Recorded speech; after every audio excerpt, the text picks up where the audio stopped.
This is the graph of the equation y equals x squared. It's also referred to as a quadratic function. This is our parent function for the quadratic.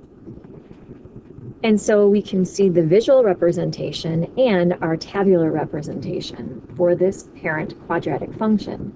We know that we can transform functions a variety of ways by doing vertical and horizontal stretches and shrinks.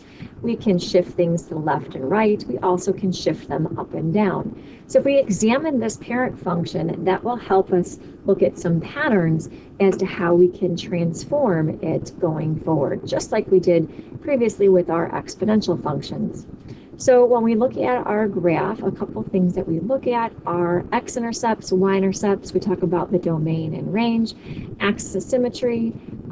We look at concavity. We also look at a vertex. We also can talk about the increasing and decreasing intervals, or if there are any constant intervals. We can see in this function here, we have two intervals represented. We have one decreasing and one increasing. And so we denoted those on the graph. Now, when we look for x-intercepts, we're looking for the place where the function crosses or touches the x-axis. And you guys can see that right here that's happening at 0, 0. However, how many times is it being used? Well, it's part of the decreasing interval, and it's also part of the increasing interval. Therefore, we have two x-intercepts at 0, 0.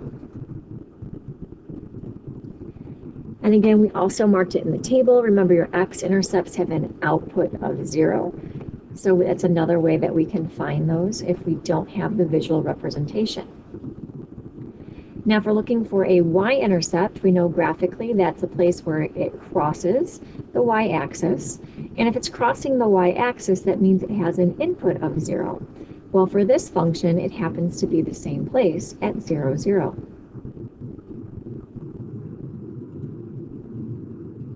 Now, when we talk about domain, that's the set of all the inputs being used for your function. And so we're going to scroll from the left to the right, so your lowest input to your highest input.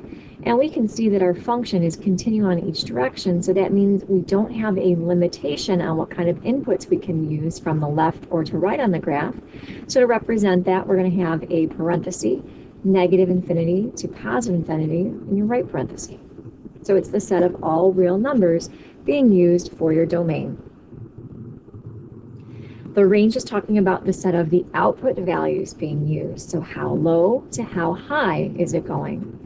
So if we look for our feature here, the lowest output that we can use is at 0, and it's included, and we can use everything greater than that. So what would our range be?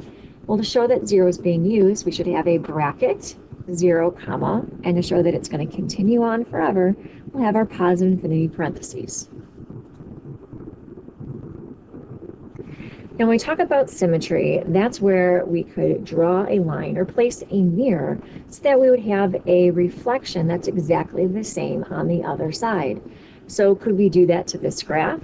Where would you place that mirror? Where would you place that dividing line so that it is a mirror image of each other? So the left part of the graph would be the same as the right part of the graph.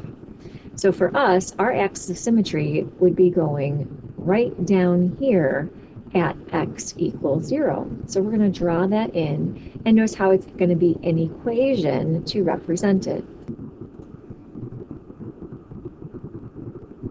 So as we can see, it's a mirror image on each side of your line of symmetry. So parabolas, you can see, make a U shape, okay, with the graph and your data points. And we can see also when we talk about line of symmetry, if it's x equals 0, that's here. And notice how the outputs are also reflections of each other, right? So that's how we can see the symmetry in our table of values, just like we see in our graph. So to show that, I'll just kind of draw that line here with our table to remind you, you've got the symmetry within the outputs again in your table, just like you have in your graph. Now, because of this U shape, we talk about the concavity, the direction that our graph opens. Now for us, we can see that it's opening upward, so we'd call this concave up. Now if it was reflected and it was opening downward, we would say it's concave down. The last piece that we look for our quadratics is what we refer to as the vertex. And that's going to be our turning point where our intervals change from increasing to decreasing or decreasing to increasing depending on the concavity of your parabola. Now we said here this is concave, so that means we've had a decreasing then increasing interval. So right here our turning point represents the vertex. And in this case, our vertex happens to also be at 0, 0.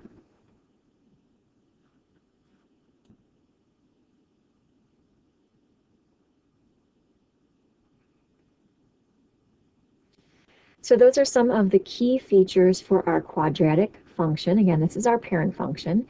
And so when we see that x squared, this is what we want to think of, just like how we did with our exponentials, right? We found the parent function, we created our table.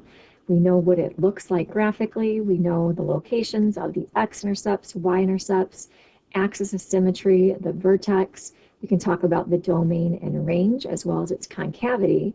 Then, based on what we see in the equation, we can start talking about the transformations that will be made. Our goal is, by looking at the equation, we should be able to answer these questions without having to graph the function.